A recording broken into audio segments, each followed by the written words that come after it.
como a oportunidade ela está sendo dada por Deus, e ele está sendo instrumento de Deus, eu não tenho como falar não. Amém? Irmãos, se a pandemia ela serviu para alguma coisa, claro, é evidente que serviu, ela serviu principalmente para que a gente tenha a oportunidade de aumentar os nossos laços e estreitar o nosso relacionamento com o Deus que nós servimos. Eu não tenho poupado esforços a fazer isso. É você anunciando o Evangelho para uma pessoa, é você assistindo pregações e assistindo os cultos da live aqui da igreja, mas eu tenho procurado a mergulhar de cabeça e conhecer verdadeiramente o Deus na qual nós servimos. Eu quero de falar aquilo que Jó falou. Senhor, eu te conhecia só de te ouvir falar. Hoje os meus olhos te contemplam. E é isso que eu peço para Deus. Nós precisamos conhecer o Deus que nós servimos.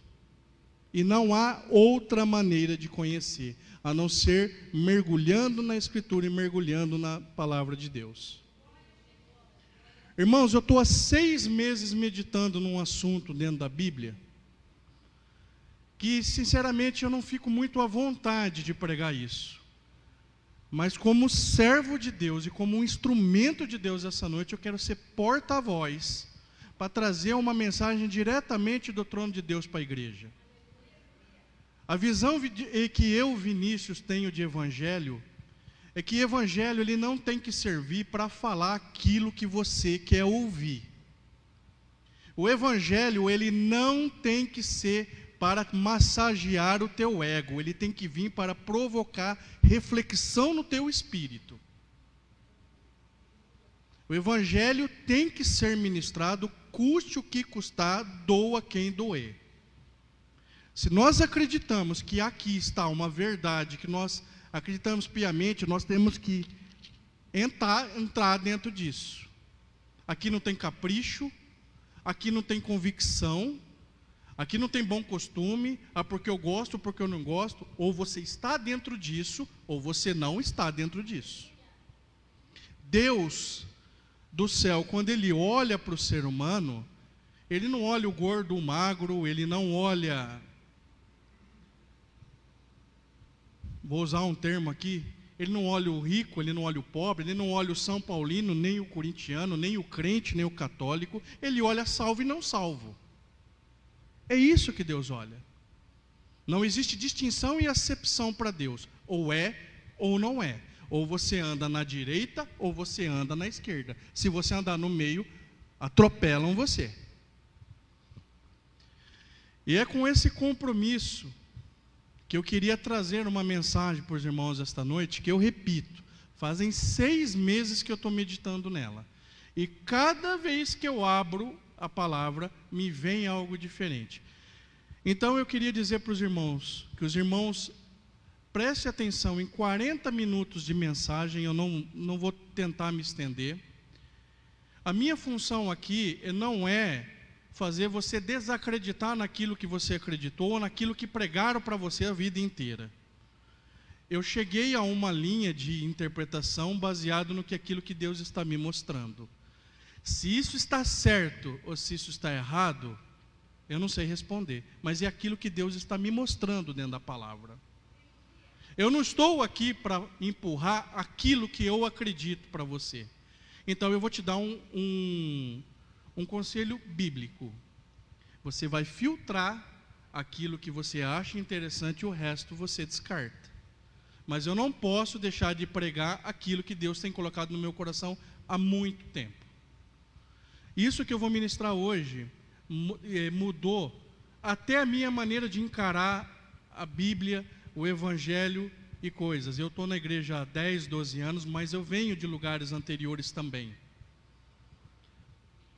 Eu estava conversando com o pastor Marcos ali no fundo. A gente tem muitas opções hoje na mídia. Quem abre o YouTube tem um prato cheio de mensagens.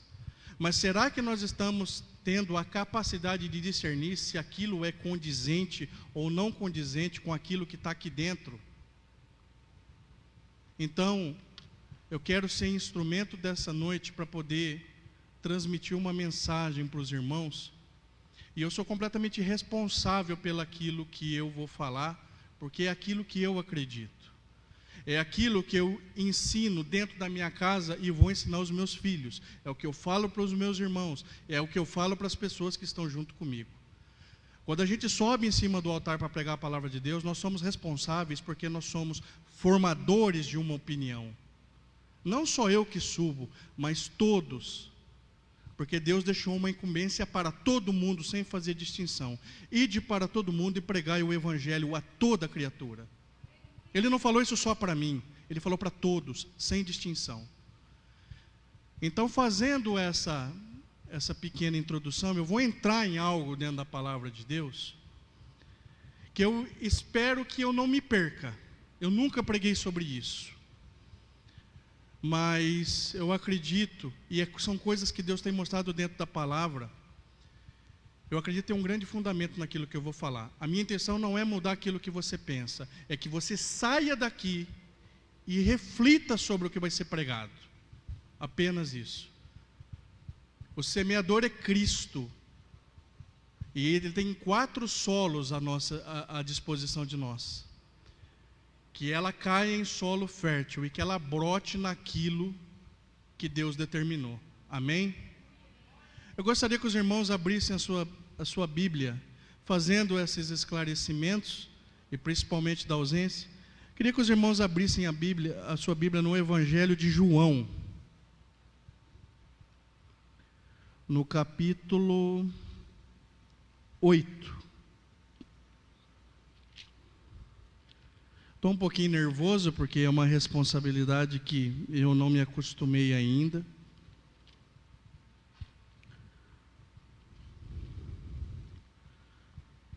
Evangelho de João, no capítulo 8, versículo 34. Amém? Acharam? Eu queria pedir por gentileza que os irmãos de obediência e reverência à palavra de Deus se colocassem em pé.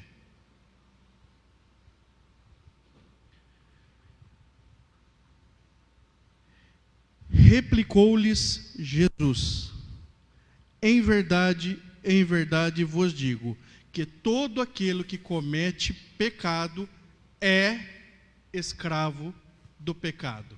Amém? Podemos assentar. Essa é uma declaração que o próprio Senhor Jesus Cristo deu, dirigindo a sua mensagem, a sua palavra, a um grupo de pessoas que entendiam que estavam salvos, os doutores da lei.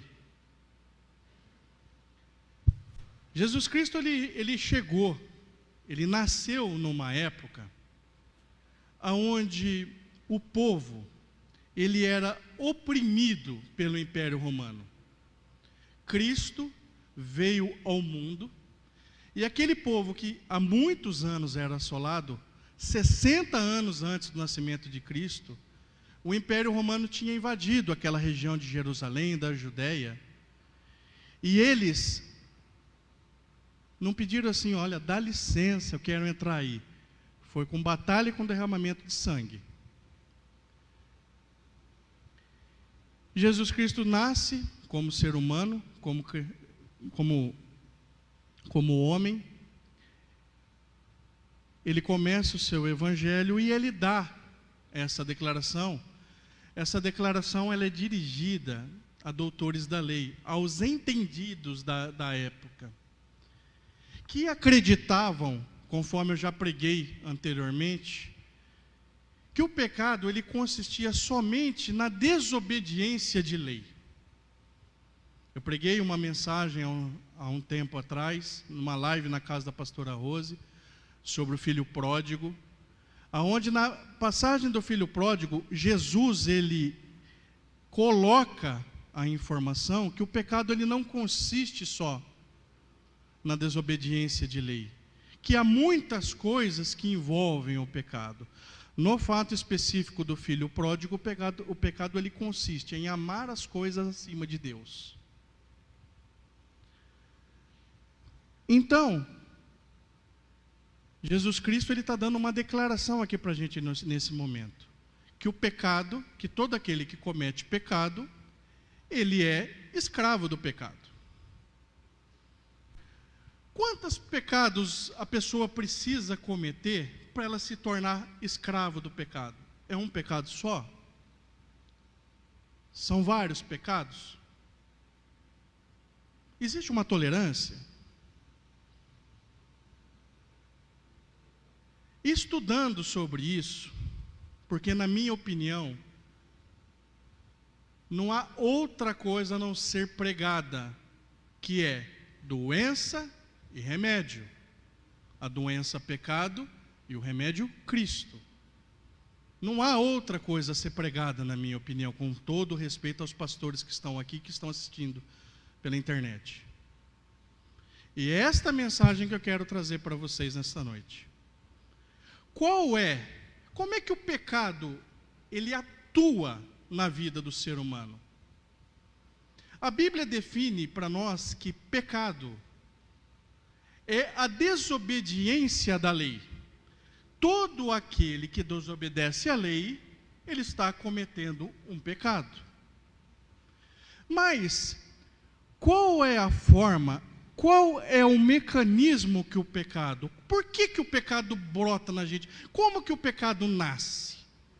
Isso é aquilo que eu tenho passado 6 meses meditando.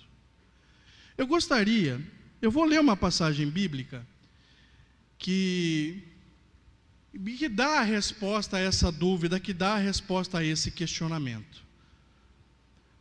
Por quê? Como o pecado acontece? Então eu vou ler a epístola de Tiago, o capítulo 1, eu vou ler a partir do versículo 12, que diz assim, ó: Bem-aventurado o varão que sofre a tentação, porque quando for provado, receberá a coroa da vida, a qual o Senhor tem prometido aos que amam. Ninguém, sendo tentado, diga, de Deus sou tentado. Porque Deus não pode ser tentado pelo mal, e a ninguém tenta. Mas cada um é tentado, é a minha tradução, tá? Quando atraído e engodado pela sua própria concupiscência. Depois, havendo a concupiscência concebido, dá luz o pecado, e o pecado, sendo consumado, gera a morte. Amém? Então eu pedi para Deus que me desse uma definição bíblica do que era isso. Qual é o mecanismo do pecado? E me chama a atenção 2 palavras nessa epístola de Tiago. Tiago foi irmão de Jesus, e ele é, vamos dizer, o pastor da primeira igreja lá, depois da morte de Cristo. Então o irmão dele, Tiago, ele dá esse relato bíblico para a gente, do mecanismo, qual que é a engrenagem que funciona, que movimenta o pecado. Então, ele fala que cada um é tentado quando atraído e engodado pela sua própria concupiscência. O que é? Me chama a atenção 2 palavras. O que é engodado? A palavra engodado, se você procurar a tradução bíblica dela, ela quer dizer engano. Engodo é um engano, é uma armadilha que era usada antigamente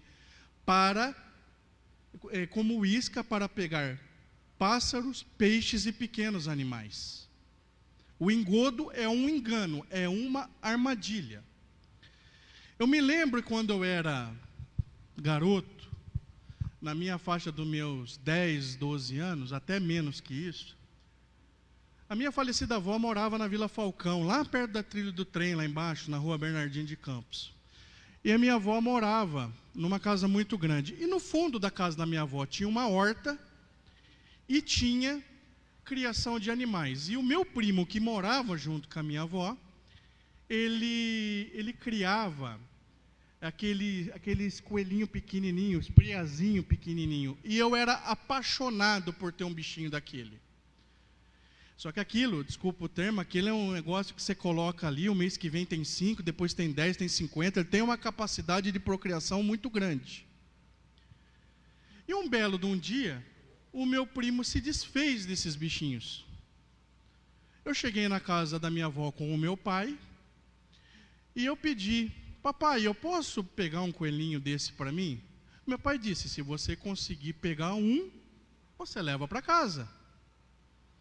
Eu fui no fundo do quintal, eu armei uma arapuca, peguei um cestinho que a minha avó tinha, coloquei ele em pé com um gravetinho embaixo eu coloquei um prato de arroz, de uma comidinha.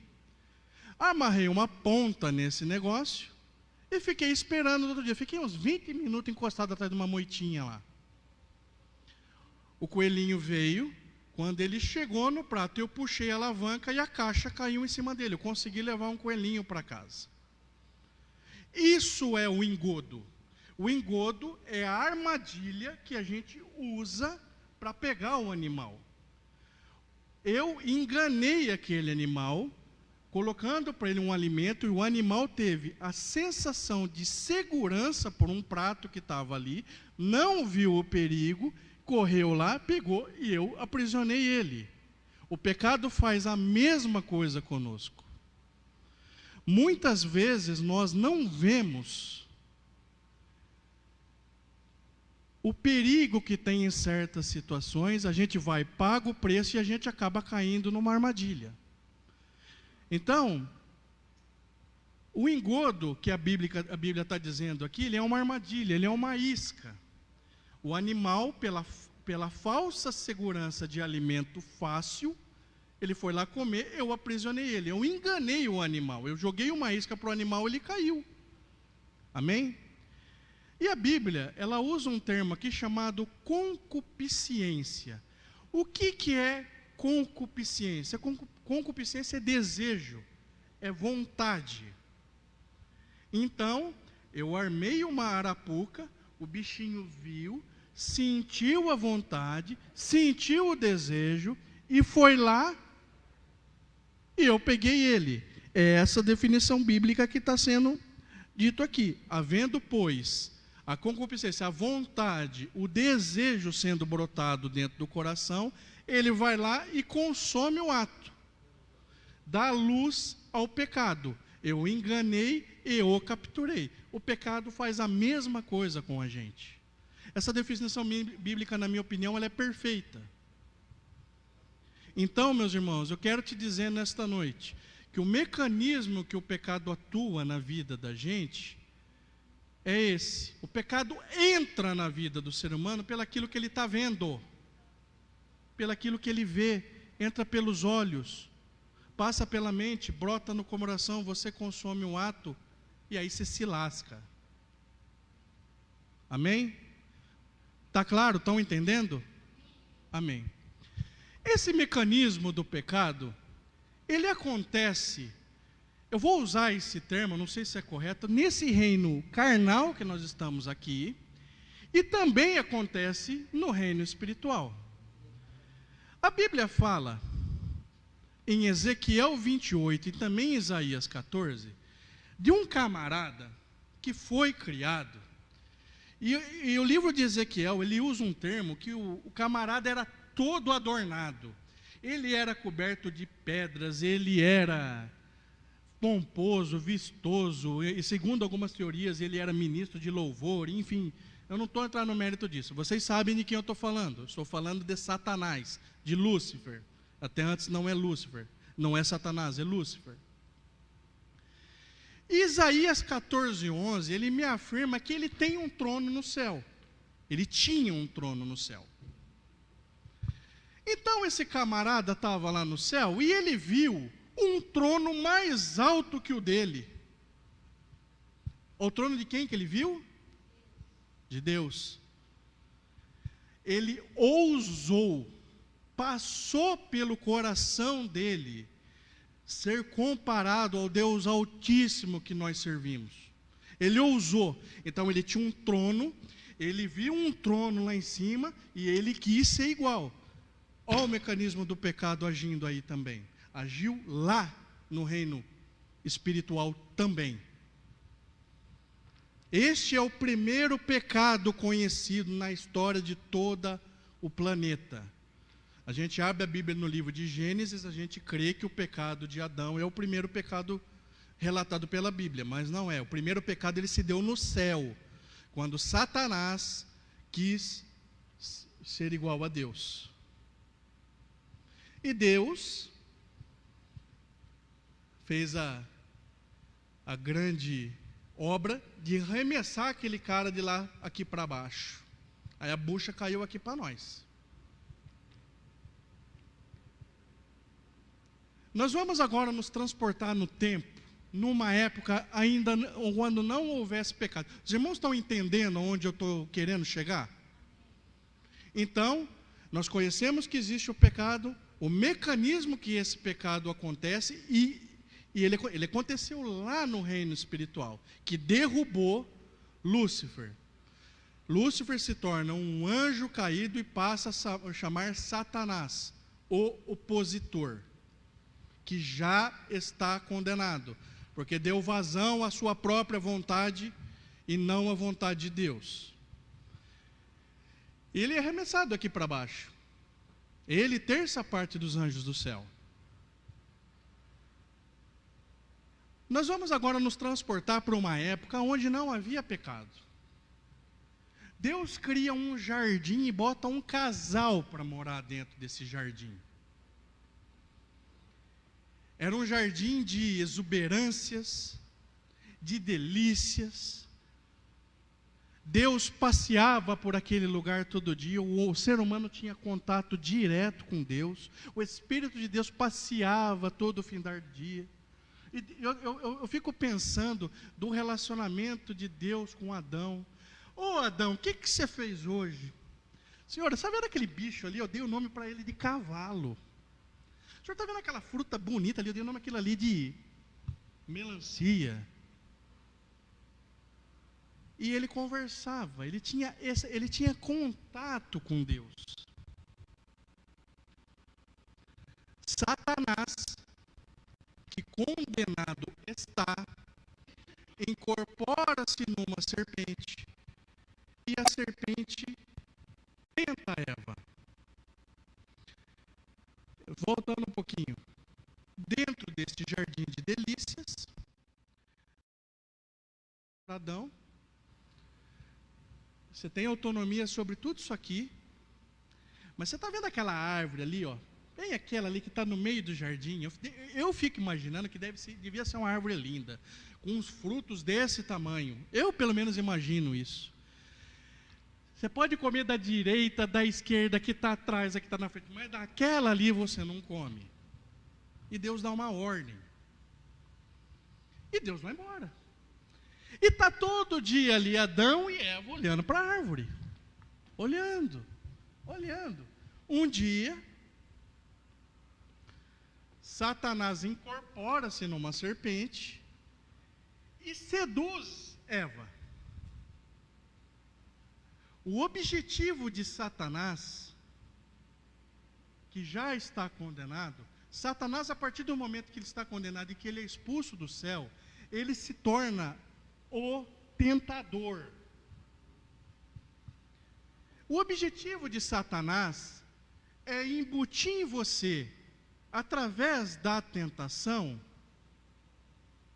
que você não precisa de Deus, que você pode tomar as suas próprias decisões, que você é o cara. É isso que ele incute dentro da cabeça do homem. E ele fez isso com Eva. E Eva caiu. Adão caiu. Então vocês percebem, meus irmãos, que o mecanismo do pecado, ele atuou no plano espiritual e ele também atuou no plano carnal. a coisa ficou preta. O pecado cresceu, ele tomou forma, o pecado se enraiza, e o pecado em si, ele tem um monte de consequências. O pecado faz separação entre vós e o vosso Deus. O pecado, ele encolhe a mão de Deus para agir em seu benefício. O pecado provoca a morte do ser humano. Podia a Eva pensar assim, eu vou comer daquela árvore, ela vai lá dar uma mordida na árvore e não morre. Nós estamos falando de morte espiritual. O ser humano, naquele momento, ele morreu para Deus, e não é antibíblico falar isso. Ele morreu para Deus naquele momento. Porque o homem, ele preferiu ouvir outrem do que ouvir a palavra de Deus. Amém? Irmãos, eu considero isso que está sendo ministrado aqui hoje muito profundo e que eu consiga chegar até o final. Amém? Então, o mecanismo do pecado, ele é atuante. Ele atuou lá no plano espiritual, lá com Deus, e ele atuou aqui embaixo também. E a coisa está preta. O pecado está crescendo, está tomando forma, a coisa está cada vez pior. A gente sabe o que é consequência do pecado nos dias de hoje, mas se você vir lendo a Bíblia de uma maneira cronológica, lá atrás de Gênesis, Êxodo, você vê que o negócio está apertando. E Deus tem uma brilhante ideia. Deus ele cria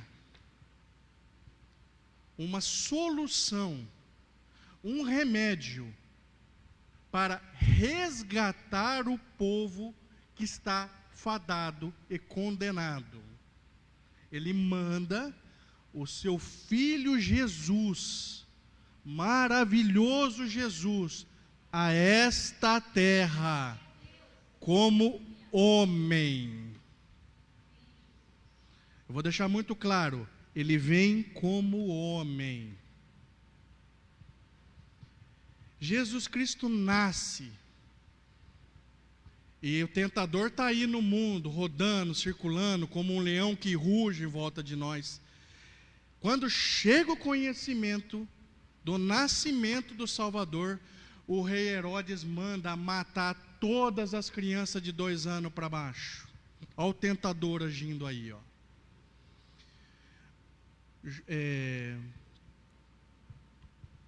Fugiu o nome do... Maria, como é que é o nome do esposo? José. José e Maria saem fugidos para o Egito para não serem mortos. Ficam lá 12 anos e voltam. Quando o Senhor Jesus Cristo ele completa 30 anos de idade, começa formalmente o seu ministério.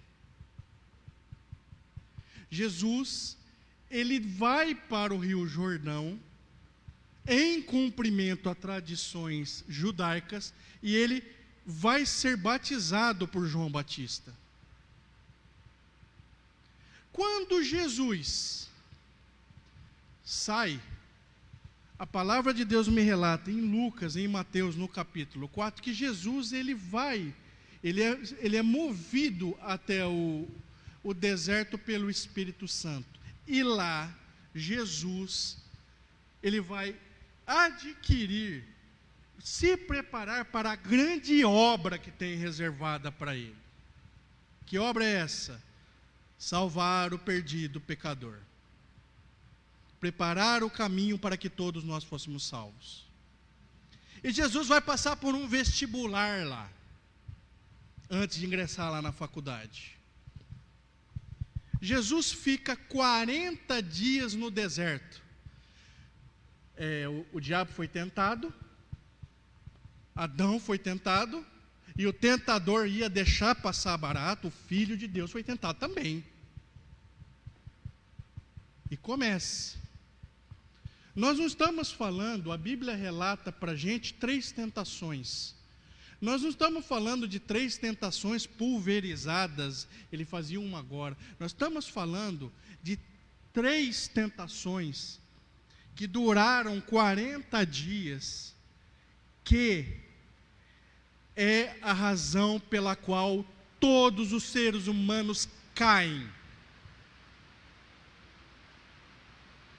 O diabo tentou Jesus nas áreas que todos nós caímos.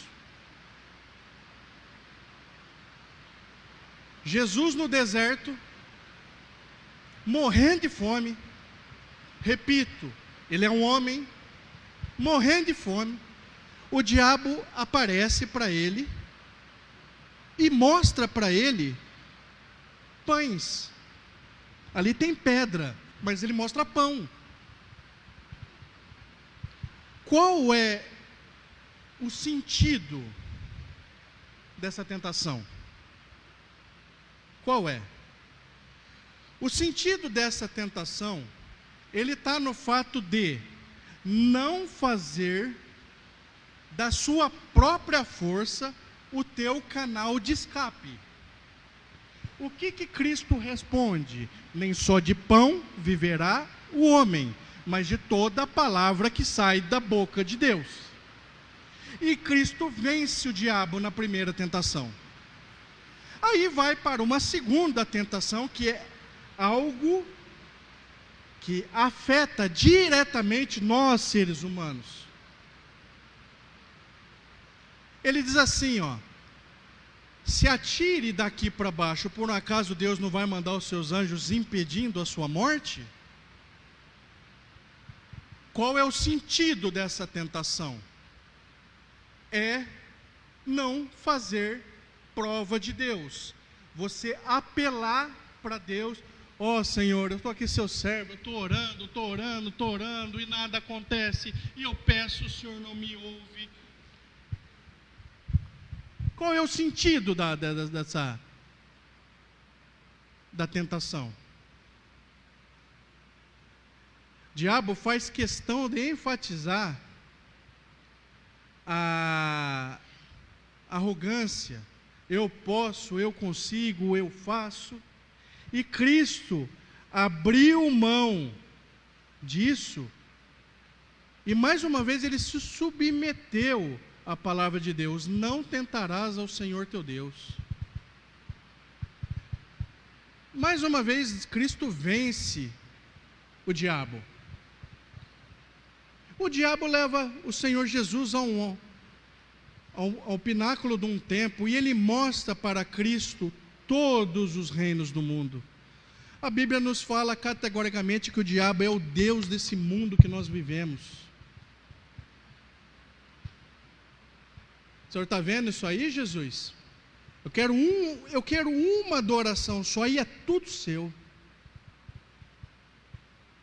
Qual que é o sentido dessa tentação? O diabo, ele fez questão de mostrar a cobiça. Nós temos um hábito de desejar ou querer aquilo que nossos olhos estão vendo. Cristo disse assim,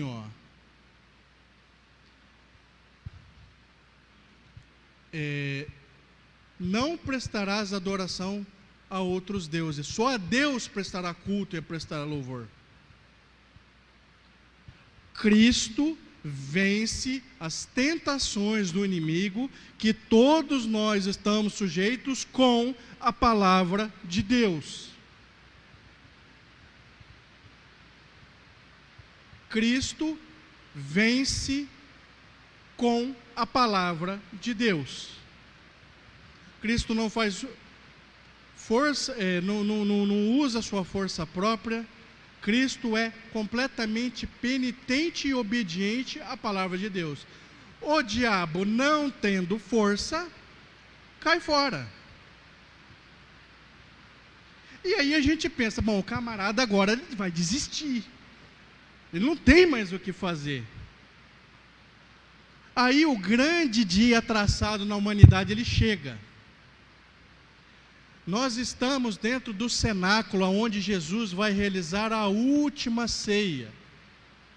Jesus está a poucas horas de ser preso. Jesus, ele dá uma aula de humildade para os seus servos. E Jesus sai depois da Santa Ceia e ele desce para um jardim. E no jardim, Cristo declara uma coisa que ele nunca declarou para ninguém. Ele fala assim, ó: a minha alma está aflita até a morte. Fiquem comigo e orem. Orem, para que não caia em tentação. Uma batalha titânica acontece dentro daquele jardim. Uma batalha acontece dentro daquele jardim, porque Jesus é a todo tempo torpedeado. O motivo de eu entrar nesse tema essa noite é por causa de algumas mensagens que eu já ouvi na internet. E biblicamente falando, eu não posso concordar com o que eu já ouvi muitas vezes, que Cristo iria desistir do plano de salvação. Eu não acredito nisso. Cristo veio ao mundo justamente para isso. Cristo sabia de tudo aquilo que ia acontecer com ele. Cristo veio para um povo que o maltratou, que o humilhou, que cuspiu, que bateu, que não o aceitou. Talvez eu e você cairia fora, sabendo de tudo aquilo que nós passaríamos. Cristo sabia que seria chicoteado, crucificado, que bateriam, que zombaria. Cristo sabia de tudo isso. Biblicamente falando, eu não posso concordar que Cristo desistiria do plano de salvação, ou que a tentação fosse capaz de tirar Cristo do propósito. Cristo recebeu uma ordem de Deus no céu e veio aqui e cumpriu ela fielmente. Não foi dor, não foi luta, não foi tentação que fez ele sair do seu objetivo. Cristo não temeu a morte. Cristo não temeu ser crucificado. Cristo não temeu ser açoitado 40 vezes. A tentação, ela não tem força sobre Cristo. Vinícius, você está ficando doido. Não, eu não estou ficando doido.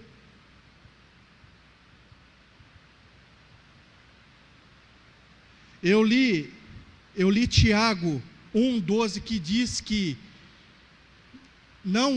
que Deus não tenta ninguém e Deus não pode ser tentado pelo mal. O diabo é mau, o diabo não tem alcance sobre Deus. Nada que o diabo faria teria alcance ou mudaria aquilo que Cristo veio para fazer. Amém? Nada, biblicamente falando, eu não posso aceitar e não posso admitir que Cristo, que o plano de salvação, ele esteve à mercê de uma decisão de Cristo. Não esteve. O plano de salvação está traçado desde o primórdio da humanidade, desde antes de todos nós existirmos, pelo Pai, pelo Filho e pelo Espírito Santo. Cristo sabia de tudo que ia acontecer e ele passou, porque Cristo preferiu ser obediente e fiel a Deus, coisa que nós não somos. Cristo venceu todas as suas tentações com obediência à palavra de Deus. Os irmãos estão me entendendo? Cristo venceu tudo na vida dele em obediência. Então, Vinícius, se Cristo não pode ser tentado, se Cristo não pode pecar, não é possível Cristo pecar, meus irmãos, como eu já ouvi muitas vezes, não é possível. Ele veio para o mundo para isso. Não é possível Cristo pecar. Bom, se não é possível Cristo pecar, então por que ele foi tentado? Para trazer um ensinamento para mim e para você.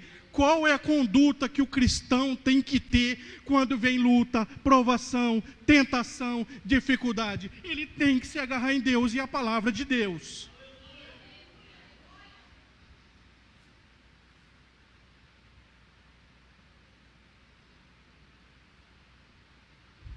Não há tentação capaz de fazer Cristo voltar atrás daquilo que foi determinado para ele.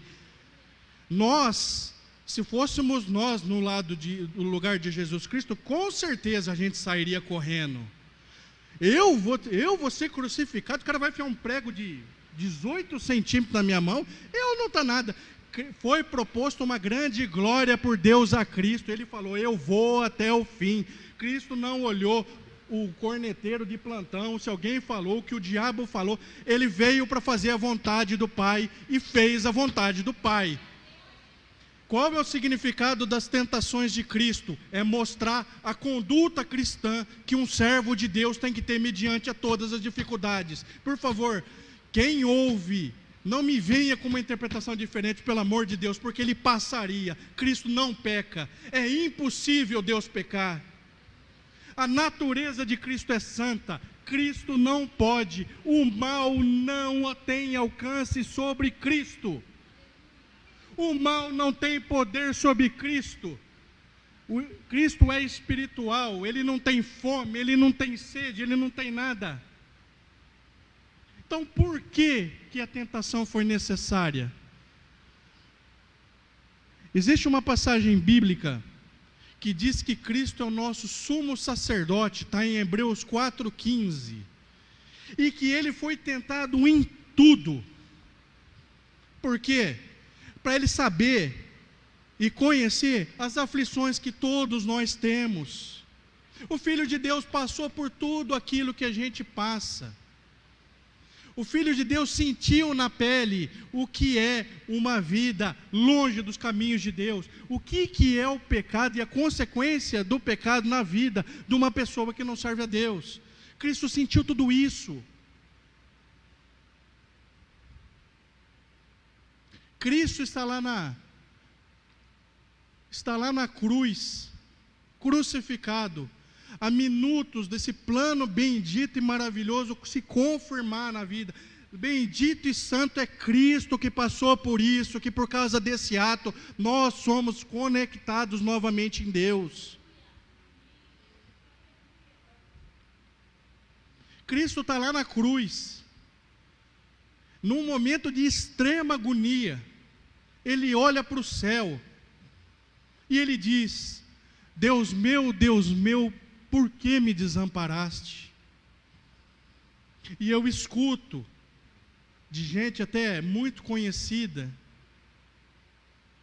que ele não queria passar por isso, que ele pediu para que Deus passasse este cálice dele, dando a entender que não era para ele passar por isso. Cristo responde para o seu apóstolo: foi justamente para isso que eu vim ao mundo. Então qual é o cálice que Cristo pediu que fosse passado? O cálice da separação que separaria o Filho do Pai. É este o cálice que ele, por um breve momento, ele não queria que acontecesse.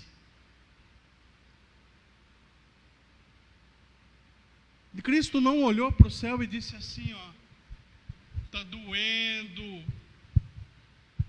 doendo, o Senhor não está fazendo nada.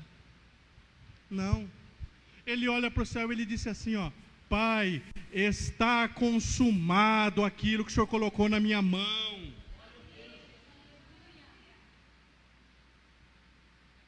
Amém? Nós temos uma capacidade de interpretar as coisas de acordo com a nossa ótica humana. A nossa ótica humana, ela vai atrapalhar a nossa linha de interpretação, porque a Bíblia, ela está escrita numa linguagem acima da nossa. A gente muitas vezes quer encontrar uma resposta a certas perguntas que não há resposta. A lógica de Deus, ela é diferente da nossa. Deus disse: os meus pensamentos não são os vossos pensamentos. Muitas vezes a gente vê certa incoerência, mas não há incoerência. Aqui está perfeito, isso aqui é perfeito, isso aqui é resposta para tudo. Existe uma capacidade, uma incapacidade, uma limitação de cada um de nós em conseguir compreender isso. Aí vai a questão que eu sempre falo: ore antes de ler a palavra de Deus, para que Deus te traga a verdadeira interpretação. eu não estou batendo no meu peito e dizendo que essa é a interpretação mais correta que existe, mas eu não consigo fugir mais dessa linha de interpretação, porque eu acreditava justamente o contrário. Eu acreditava que Cristo podia desistir. Eu acreditava que a tentação pudesse derrubar ele, mas não pode. Quando eu li este versículo de Tiago, eu percebi que nenhum mal ele tem alcance sobre Cristo. Nós estamos falando do Filho de Deus, de um ser extraordinário que recebeu uma ordem de Deus, e ele não desviou dela nem por um segundo. Cristo foi fiel, e fiel até sua morte de cruz. Cristo sabia que aquilo que tinha reservado para ele era dor, era luta, era sofrimento, e mesmo assim, ele fez a vontade do Pai. Cristo mostra para nós que é possível o ser humano ser obediente à palavra de Deus. Cristo fez aquilo que era para Adão ter feito lá atrás, e a Bíblia coloca que Cristo é o nosso segundo Adão. Cristo faz justamente aquilo que era para Adão fazer. Cristo, mediante as lutas, ele venceu pelo poder da sua palavra. Ele não correu para fabricar pão, ele não pediu auxílio para anjo, ele procurou o único que era poderoso para mudar toda aquela situação. Para que tem a tentação, então? É para trazer um ensinamento para cada um de nós. Qual é a conduta que nós temos que ter mediante todas as lutas que se levantam contra a tua vida? Palavra de Deus. Cristo venceu o diabo com o poder da sua palavra.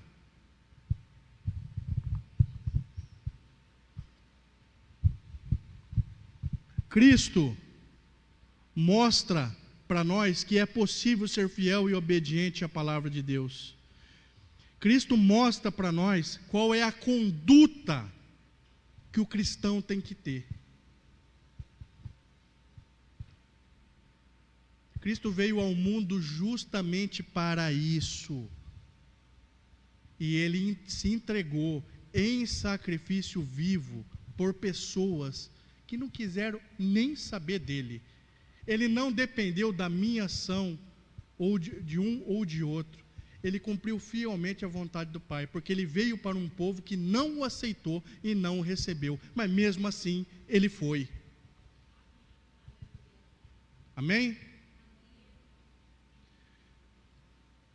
A minha intenção nessa noite não é fazer você mudar aquilo que você acreditou a sua vida inteira. A minha intenção aqui nessa noite é para que você vá para a sua casa e você medite em tudo isso que foi falado aqui nessa noite. Eu, Vinícius, eu não tenho como fugir dessa linha de interpretação mais. É impossível Cristo falhar. É impossível Cristo pecar. É impossível Cristo não fazer aquilo que foi determinado a Ele. É impossível Cristo não cumprir aquilo que Ele prometeu. É impossível. Ele é o nosso porto seguro, o nosso socorro presente no momento da tribulação. É só por Ele.